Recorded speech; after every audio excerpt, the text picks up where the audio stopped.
Hello guys, चलते हैं हम अपनी क्लास की तरफ जो कि हिंदी पेडागोजी के लिए है, जो सीटेट और एचटेट के पॉइंट ऑफ व्यू से वेरी वेरी इंपॉर्टेंट है। जो हरियाणा एचटेट के अंदर जो लैंग्वेज में चेंजमेंट किया है हिंदी और इंग्लिश में, उसमें क्या चेंजमेंट किया कि जो व्याकरण के क्वेश्चंस न पूछकर उसमें पेडागोजी के क्वेश्चंस पूछे जाएंगे। ठीक है गाइज, उसी के आधार पर हम अपनी पेडागोजी की सीरीज स्टार्ट कर रखी है 1 by 1। आज हमारी क्लास नंबर 2 है पेडागोजी का कॉन्सेप्चुअल बेस है। इसमें हम करेंगे अधिगम के प्रकार। ठीक है गाइज, इससे पहले जो भी चैनल पर नए हैं वो चैनल को लाइक शेयर एंड सब्सक्राइब जरूर कर लेना और बेल आइकन प्रेस कर लेना ताकि आने वाली वीडियो आपको मिल सके। ओके, सबसे पहले चलते हैं हम अधिगम के प्रकार। अधिगम के प्रकारों के बारे में देखते हैं। अधिगम के प्रकार कितने होते हैं भाई? 3 प्रकार होते हैं, एक कार्यात्मक अधिगम और एक शाब्दिक अधिगम या वाचिक लगा लो। इस 3rd नंबर पे हो जाएगा विचारात्मक अधिगम। आपको ऑप्शन में क्या कर देगा? तीनों अधिगम के प्रकार दे देगा, एक नहीं देगा। उसमें नू पूछ लेगा कि ये अधिगम का प्रकार नहीं है, उसमें क्या दे देगा? गुणात्मक अधिगम। आप ये सोचो कि भाई गुणात्मक अधिगम भी होगा, बट गुणात्मक अधिगम नहीं होता है। इसमें ओनली ये तीनों ही अधिगम होते हैं। इसमें क्रियात्मक अधिगम वो होता है जिसमें सीखने के लिए क्रियाओं के किस तरीके से क्रिया करी जा रही है और किस गति से की जा रही है, उसे कहते हैं क्रियात्मक अधिगम। गति और तरीका, करने का तरीका और गति को जानना क्रियात्मक अधिगम होगा। ठीक है भाई, नेक्स्ट पे चलते हैं शाब्दिक और वाचिक अधिगम। शाब्दिक और वाचिक अधिगम वह अधिगम होता है जो सीखते हैं तो हम संकेतों, चित्रों, शब्दों और अंकों, यानी कि संकेतों, चित्रों, शब्दों और अंकों का प्रयोग करते हैं, वही क्या होता है? शाब्दिक और वाचिक अधिगम होता है। ठीक है भाई, नेक्स्ट पे चलते हैं हम विचारात्मक अधिगम। क्या था विचारात्मक अधिगम? विचारात्मक अधिगम क्या था? जिसमें हम व्यक्ति समाज में जो अपने दैनिक दिनचर्या है उसके अंदर जितने भी अनुभव यानी कि आपस में विचार विमर्श करते हैं, सुनते हैं, विचार करते हैं, उनके द्वारा जो हमें सीखा जाता है वो क्या होता है? विचारात्मक अधिगम होता है। यानी कि हमें दैनिक जीवन की दिनचर्या के माध्यम से हम जो सीखते हैं वो क्या होता है? विचारात्मक, विचारों के माध्यम से हम सीखते हैं, अपने बातों के माध्यम से, विचारों के माध्यम से। ठीक है, नेक्स्ट पे चलते हैं हम, यानी कि जो भाषा अधिगम और अर्जन, जो कि हमने कल किया था भाषा अधिगम और अर्जन, उनके संबंध में जो विद्वान हैं, कुछ एक विद्वान हैं, उनके विचार है भाई किस बारे में क्या मत है। वाइगोस्की के अनुसार वाइगोस्की ने क्या कहा कि भाषा अर्जन और अधिगम के बारे में, यानी कि बच्चों की जो भाषा होती है वो समाज के संपर्क का ही परिणाम होती है। बच्चों की भाषा होती है वो जो समाज के संपर्क का ही परिणाम होती है। ठीक है, नेक्स्ट पे चलते पियाजे। इसने क्या है? सामाजिक सांस्कृतिक सिद्धांत, या तो समाज का नाम आ गया नहीं इसमें। पियाजे के अनुसार भाषा अन्य संज्ञानात्मक तंत्रों की बात परिवेश के साथ अंतःक्रिया के माध्यम से ही विकसित होती है। यानी कि संज्ञानात्मक तंत्रों की बात परिवेश के साथ क्या है कि जो अंतःक्रिया होती है उसके माध्यम से ही विकसित होती है भाषा। ये किसने कहा? पियाजे ने। पियाजे ने कौन सा सिद्धांत दिया? संज्ञानात्मक विकास का सिद्धांत दिया था। ठीक है, नोम चोम्स्की के अनुसार। नोम चोम्स्की ने क्या दिया? भाषा के बारे में बात की थी भाई। भाषा अर्जन की क्षमता बालकों में क्या होती है? जन्मजात होती है। ठीक है भाई, वह भाषा की व्यवस्था को पहचानने की शक्ति के साथ ही पैदा होता है। यानी कि बच्चा जन्म के साथ ही अपनी भाषा पहचानने की शक्ति रखता है। ठीक, नेक्स्ट पे चलते हैं भाषा शिक्षण के सिद्धांत, यानी कि सिद्धांतों के बारे में बात करते हैं 1 by 1। सिद्धांतों के बारे में क्वेश्चंस काफी बार पूछे जाते हैं भाई।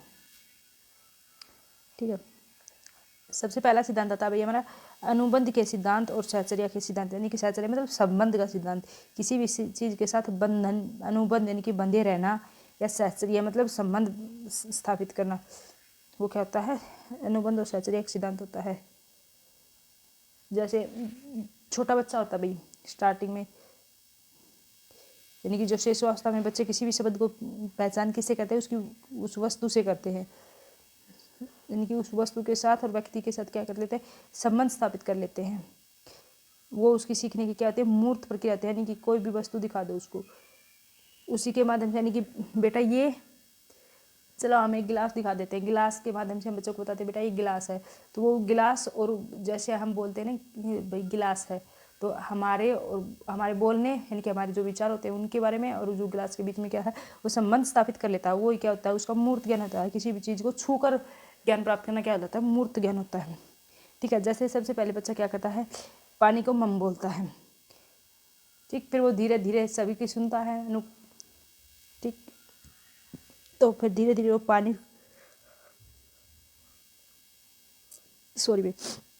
धीरे धीरे वो पानी के साथ संबंध स्थापित करके वो पानी बोलने लग जाता है मम के बाद में।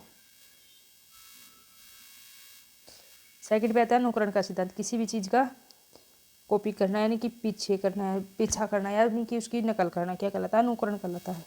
ठीक, इस सिद्धांत का प्रयोग बालक के जो प्रारंभिक शिक्षा में प्रभावी होता है, जो प्री प्राइमरी क्लास होती है उनमें प्रभावी होता है। इसके अंतर्गत बालक अपने परिवार, समाज आदि का अनुकरण करके सीखता है, लेकिन नकल करना, अनुकरण मतलब नकल करना, किसी की कॉपी करके सीखना। इस तरह के अधिगम में भाषा का जो गुण और दोष है वो समाज और परिवार पर निर्भर करता है। जैसे कि जो अनुकरण के माध्यम से जैसे उनके माँ बाप होंगे उसी के आधार जैसे वो करेंगे उसी के आधार पर वो सीखेगा। वो क्या है कि गुण और दोष उसके समाज और उसके परिवार पर निर्भर होते हैं, यानी कि जैसा समाज में वह रहेगा वैसा ही व्यवहार करेगा, तो वो क्या हो जाएगा, अनुकरण का सिद्धांत हो जाएगा। नेक्स्ट पे चलते हैं भाई, अभिप्रेरणा और रुचि का सिद्धांत है। अभिप्रेरणा और रुचि का जो सिद्धांत है या पुनर्बलन का सिद्धांत है। किसी भी कार्य की सफलता हमें अभिप्रेरित करती है। अभिप्रेरणा मतलब अंदर से मोटिव होना, अंदर से रुचि रखना। पुनर्बलन बार बार हम बेहतर कार्य करें, और किसी कार्य की सफलता उस पर निर्भर करती है कि इस कार्य में उसकी रुचि कितनी है।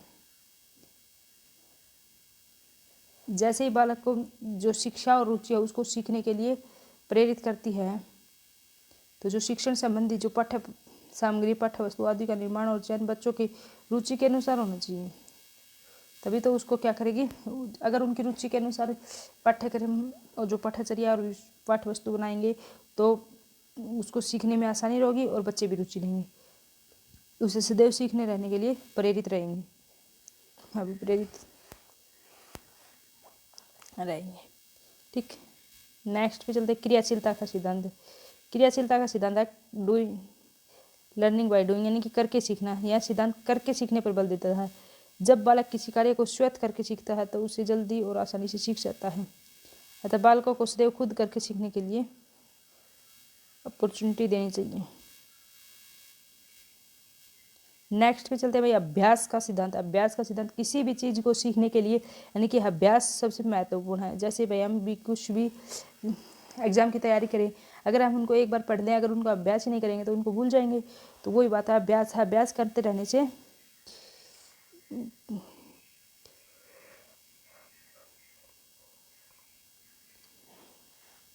किसी भी चीज़ को सीखने के लिए अभ्यास बहुत ज़रूरी है, क्योंकि उसी से वह हमारे व्यवहार में आती है। भाषा प्रयोग के अधिक से अधिक अवसर मिलने से बच्चे का जो भाषा का विकास वो जल्दी से डेवलप हो जाता है। आवर्ती का सिद्धांत। आवर्ती का सिद्धांत में क्या है कि भाषा सीखने में जो आवर्ती का बहुत महत्व है। सीखी हुई बात को जितना अधिक दोहराया जाएगा वह उतनी ही अधिक देर तक याद रहेगी। सीखी हुई बात को जितना अधिक दोहराया जाएगा वह उतनी ही अधिक देर तक याद रहेगी। इसलिए भाषा शिक्षण में जो पुनरावृत्ति पर विशेष ध्यान दिया जाता है, यानी कि दोहराना है। पुनरावृत्ति मतलब बार बार रिपीटेशन पर ध्यान दिया जाता है। भाषा जितनी ज़्यादा भाषा का यूज मौखिक रूप से करेंगे उतना ही हमें भाषा का विकास होगा। अनुपात और जो क्रम का सिद्धांत है वो क्या भाई, भाषा कौशल के जो चारों प्रारूप है, श्रवण कौशल, वाचन कौशल, पठन कौशल और जो लेखन कौशल में निपुणता के लिए अभ्यास क्रम में समान अनुपात बनाए रखने पर जोर देना चाहिए। भाषा के कार्य और उनके विकास में बोलने और सुनने की भूमिका। भाषा के कार्य क्या क्या भी, अभिव्यक्ति का साधन। भाषा क्या है, एक अभिव्यक्ति यानी कि अपने विचारों का आदान प्रदान करना, अपनी इच्छाओं आवश्यकताओं की पूर्ति भाषा के माध्यम से ही करते हैं, क्योंकि हम अगर नहीं बोल पाएंगे तो हमें इच्छा, आवश्यकता और भावनाएं को हम कैसे संतुष्ट कर सकते हैं। तो इनकी अभिव्यक्ति का एक साधन है। ठीक, नेक्स्ट पर है भाई सामाजिक संबंध स्थापित करने में सहायक है। समाज के अंदर संबंध स्थापित करती है, क्योंकि समाज के अंदर हम भाषा का प्रयोग करते हैं, इसलिए वे सामाजिक संबंध स्थापित करने के लिए सहायक है। नेक्स्ट पे चलते हैं भाई मानव विकास का मूल आधार है। भाषा क्या है? मूल आधार है। भाषा की जो शक्ति के माध्यम से यह मनुष्य प्रगति के पथ पर अग्रसर हुआ है। ठीक है, भाषा के अभाव में मनुष्य विचार तक नहीं कर सकता, और विचार के अभाव में वह अपने ज्ञान विज्ञान के क्षेत्र में प्रगति भी नहीं कर सकता। ठीक है, नेक्स्ट पे चलते हैं। ज्ञान की प्राप्ति में सहायक। नए ज्ञान की प्राप्ति में भाषा का बहुत लाभ आवश्यक है, क्योंकि अगर हम सेकंड लैंग्वेज सीखते हैं तो हमारी जो मदर टंग या हमारी फर्स्ट लैंग्वेज, उसी के माध्यम से हम क्या है सेकंड लैंग्वेज सीखते हैं। ठीक, इसलिए भाषा क्या ज्ञान प्राप्ति में भी सहायक है, शिक्षा प्राप्ति में भी सहायक है। ठीक, भाषा के बिना हम शिक्षा भी प्राप्त नहीं कर सकते। भाषा मानव सभ्यता और संस्कृति की क्या पहचान भी है। भाषा क्या मानव सभ्यता और संस्कृति क्या पहचान भी है।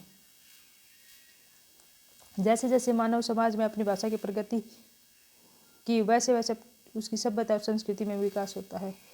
ज्ञान विज्ञान के क्षेत्र में प्रगति हुई और श्रेष्ठ साहित्य का भी सर्जन हुआ है।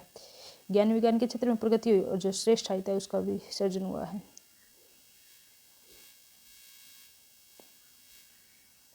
भाषा विकास में सुनने की भूमिका। जो भाषा का विकास है उसमें सुनने की भूमिका। बच्चा अपने परिवार और समाज के लोगों को बोलते हुए सुनता है। बच्चा है वो अपने परिवार को और समाज के लोगों को क्या बोलते हुए सुनता है तथा उनका अनुकरण करता है। बोलते हुए सुनता है और उनका अनुकरण करके वैसी ही भाषा बोलने की कोशिश करता है। ठीक है, सुनने के माध्यम से बच्चे में शुद्ध उच्चारण करने के कौशल विकसित होते हैं। जैसी भाषा वो सुनेगा वो वैसे ही यूज करेगा। ठीक है, बच्चा बोलने में आने वाली जो उच्चारण संबंधी अशुद्धियों को भी दूर कर सकता है सुनने के माध्यम से बच्चा। ठीक है गाइस, नेक्स्ट पे चलते हैं। सुनने के माध्यम से ही बच्चा की जो शब्द भंडार है उसमें वृद्धि होती है, जिससे उसकी भाषा के विकास में भी वृद्धि होती है। सुनना ध्वनि के विभेदीकरण का सबसे अच्छा माध्यम है। किसका? विभेदीकरण का। बदलाव, सुनना जैसे वो सुनेगा वैसे ही उसका प्रयोग करेगा। इसके द्वारा जो बच्चा के जो स्वर का उतार चढ़ाव सीख जाता है।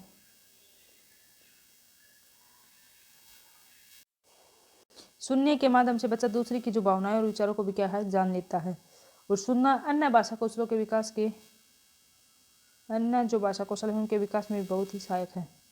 जैसे वाचन कौशल, लेखन कौशल के विकास में भी क्या है सुनना बहुत सहायक है। भाषा विकास में बोलने की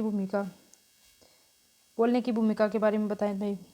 बोलकर हम अपनी भावनाओं और विचारों के क्या है प्रकट करते हैं, इसलिए भाषा का विकास जरूरी है। बोलने से ही बच्चा को शुद्ध उच्चारण सीखता है। ओके, बोलकर ही बच्चा कुशलता से भाषा प्रवाह प्राप्त करता है। बोलकर ही बच्चा कुशलता भाषा प्रवाह प्राप्त करता है। बातचीत के द्वारा जो सामाजिक संबंधों का निर्माण होता है। कोई भी हम बातचीत करते हैं बैठ के, उसी से क्या है समाज के अंदर जो संबंध है उनका मजबूताई मिलती है, निर्माण होता है। ठीक है गाइस, नेक्स्ट पे चलते हैं हम। भाषा अधिगम में व्याकरण की भूमिका। ये करेंगे हम भाई कल, इसके व्याकरण की भूमिका और जो इनके व्याकरण की भूमिका और व्याकरण की विधि ये करेंगे कल। ठीक है गाइस, आज इतना ही बहुत। कल करते हैं हम व्याकरण की भूमिका और जो व्याकरण की विधियाँ के बारे में। इससे पहले जो भी चैनल पर नए हो चैनल को लाइक शेयर एंड सब्सक्राइब जरूर कर देना, बेल आइकन प्रेस कर देना, ताकि जो आने वाली वीडियो आपको मिल सके और आपकी हेल्प हो सके हिंदी पेडागोजी में, जो कि 50 नंबर की आएगी। Okay guys, bye.